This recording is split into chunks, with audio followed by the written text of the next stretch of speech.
प्रिय छात्र छात्री YouTube class success learners को तुमମାନଙ୍କୁ ସ୍ୱାଗତ।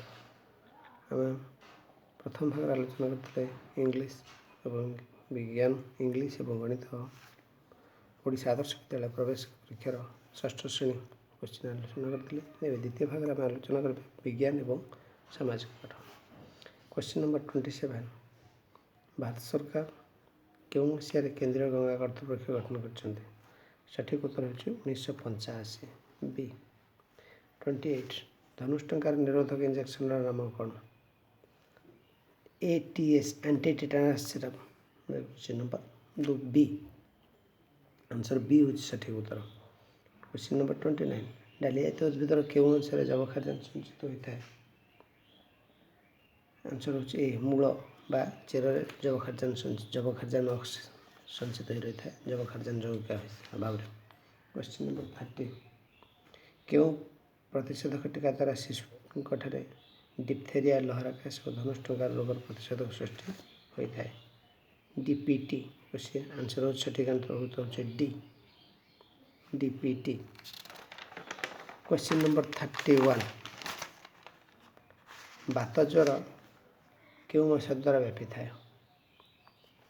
ସଠିକ୍ ଉତ୍ତର ହେଉଛି ମାଇକ୍ୟୁଲେକ୍ସ ମଶା। ଆନ୍ସର ସଠିକ୍ ଉତ୍ତର ହେଉଛି ସି।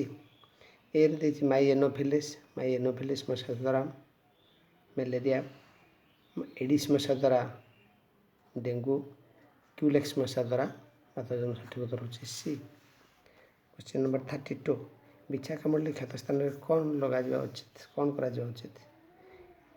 ବିଛା କାମୁଡ଼ିବା ଦ୍ୱାରା କ୍ଷତ ସ୍ଥାନରେ ସେ ଅମ୍ଳ ଛାଡ଼ି ଦେଇଥାଏ, ତେଣୁ ସେଠି ଆମେ ଚୂନ ପାଣି ଦ୍ୱାରା ତା'ର ଅମ୍ଳତ୍ୱକୁ ପ୍ରଶମିତ କରାଯାଇଥାଏ, ତେଣୁ ଆମେ ଚୂନ ପାଣିରେ ଧୋଇଦେବା। ସଠିକ୍ ଉତ୍ତର ହେଉଛି ବି।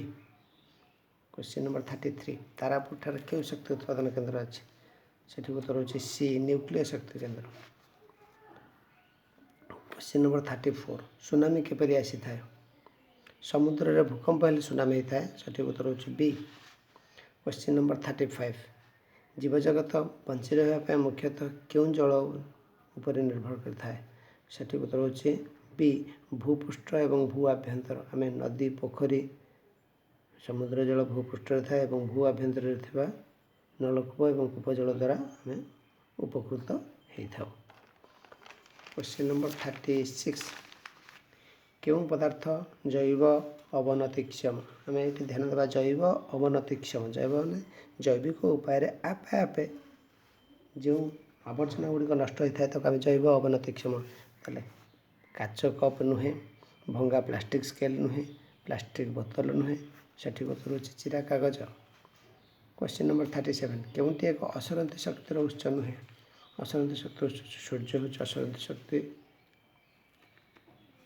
ପବନ ହେଉଛି ଅସରନ୍ତି ଶକ୍ତି ଉତ୍ସ, ତାପଜ ଶକ୍ତି ହେଉଛି ଅସରନ୍ତି ଶକ୍ତି ଉତ୍ସ, କିନ୍ତୁ ନ୍ୟୁକ୍ଲିୟ ଶକ୍ତି ଅସରନ୍ତି ଶକ୍ତି ଉତ୍ସ ନୁହେଁ। କ୍ୱେଶ୍ଚିନ୍ ନମ୍ବର 38, ଆମ ଶରୀରର ସାଧାରଣ ତାପମାତ୍ରା କେତେ? ସଠିକ୍ ଉତ୍ତର ହେଉଛି C, 98.4 degree Fahrenheit. Question number 39, କେତେବେଳେ ପାଟି ଦ୍ୱାରା ଶ୍ୱାସକ୍ରିୟା କରାଯାଏ? ସଠିକ୍ ଉତ୍ତର ହେଉଛି ଏ, ନାକରୁ ରକ୍ତ ବାହାରିଲେ। ନାକ ପଟେ ଆମେ ଶ୍ୱାସକ୍ରିୟା କରିପାରିବା, ସହଜ ନୁହେଁ, ତେଣୁ ପାଟି ପଟେ ଶ୍ୱାସକ୍ରିୟା କରାଯାଇଥାଏ। କ୍ୱେଶ୍ଚିନ୍ ନମ୍ବର 40, ସୋସିଆଲ୍ ସାଇନ୍ସ, ସାଧାରଣତଃ ରାଜ୍ୟ ମନ୍ତ୍ରିମଣ୍ଡଳର କାର୍ଯ୍ୟକାଳ କେତେ ବର୍ଷ? ଆମର କେବଳ ରାଜ୍ୟସଭାର ଏକ ସ୍ଥାୟୀ ସଭା, କିନ୍ତୁ ରାଜ୍ୟସଭାର ସଭ୍ୟମାନଙ୍କର କାର୍ଯ୍ୟକାଳ 6 ବର୍ଷ, ଆଉ ସମସ୍ତଙ୍କର କାର୍ଯ୍ୟକାଳ 5 ବର୍ଷ, ତେଣୁ ସଠିକ୍ ଉତ୍ତର ହେଉଛି 5 ବର୍ଷ ସି। କ୍ୱେଶ୍ଚିନ୍ ନମ୍ବର 41, ନିମ୍ନୋକ୍ତ କେଉଁ ଯୋଡ଼ି ମଧ୍ୟରେ ମେଳ ନାହିଁ? ବାହାଇ ମନ୍ଦିର ଚେନ୍ନାଇରେ ଅବସ୍ଥିତ ନୁହେଁ, ତେଣୁ ସଠିକ୍ ଉତ୍ତର ହେଉଛି ବି। କେଉଁ ରାଜ୍ୟର ଲୋକମାନେ ଖାସି ଭାଷା କହନ୍ତି? ମେଘାଳୟର ଲୋକମାନେ ଗାରୋ ଏବଂ ଖାସି ଭାଷା କୁହନ୍ତି, ତେଣୁ ସଠିକ୍ ଉତ୍ତର ହେଉଛି ଡି। କ୍ୱେଶ୍ଚିନ୍ ନମ୍ବର 43, ଶିଳ୍ପ ଓ ତା'ର ଅବସ୍ଥିତି ଦୃଷ୍ଟିରୁ କେଉଁ ଯୋଡ଼ିଟି ଠିକ୍ ନୁହେଁ? ପଶମ ଶିଳ୍ପ, ନଙ୍ଗଲ। ସଠିକ୍ ଉତ୍ତର ହେଉଛି ବି, ପଶମ ଶିଳ୍ପ ନଙ୍ଗଲ ଠାରେ ନାହିଁ। କ୍ୱେଶ୍ଚିନ୍ ନମ୍ବର 44, କେଉଁ ଜାତୀୟ ରାଜପଥଟି ଓଡ଼ିଶା ମଧ୍ୟ ଦେଇ ଯାଇନାହିଁ? ଜାତୀୟ ରାଜପଥ ନମ୍ବର 2 ହେଉଛି ଓଡ଼ିଶା ମଧ୍ୟ ଦେଇ ଯାଇନାହିଁ। କ୍ୱେଶ୍ଚିନ୍ ନମ୍ବର 45, କେଉଁଟି ଅନ୍ୟ ତିନୋଟି ଠାରୁ ଭିନ୍ନ? କ୍ୱେଶ୍ଚିନ୍ ନମ୍ବର ସଠିକ୍ ଉତ୍ତର ହେଉଛି ସି, प्रधान मध्यदिन रेखा यह उत्तर मेरु ठार दक्षिण मेरु पर्यंत विस्तृत जहाँकि अर्धवृत्त है बेले कर्कट क्रांति मकर क्रांति और विषुव रेखा यह भू समांतर भाव में अवस्थित और यह गोटे गोटे वृत्त तेणु सठिक उत्तर हो प्रधान मध्यदिन रेखा सी।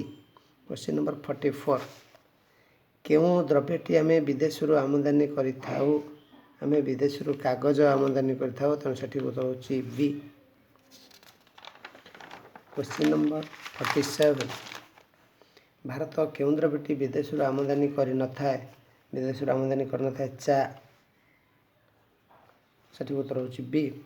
48 केउं नदी कूल विश्वविख्यात ताजमहल अवस्थित सठिक उत्तर हो सी जमुना नदी कूल।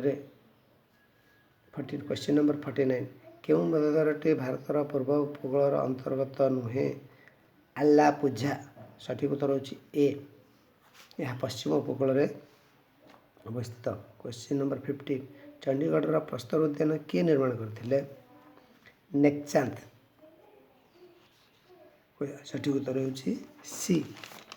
क्वेश्चन नंबर 51 भारतर संसद क्या नहीं गठित लोकसभा राज्यसभा राष्ट्रपति तेणु ये तीनो जिन राज्य माने संसद गठित तेणु सठिक उत्तर हो ए आई और ट्रिपल आई। क्वेश्चन नंबर 52 प्रतिवर्ष वन महोत्सव केवे पालन करा जाए जुलाई प्रथम सप्ताह सठिक उत्तर हो बी वन महोत्सव जुलाई प्रथम सप्ताह जे आम वृक्षरोपण सरकार तरफ वृक्षरोपण पर प्रोत्साहन दि जाए ये सोशल साइंस तेणु यही वीडियोटी को लाइक शेयर और सब्सक्राइब करने भूलु नहीं। धन्यवाद।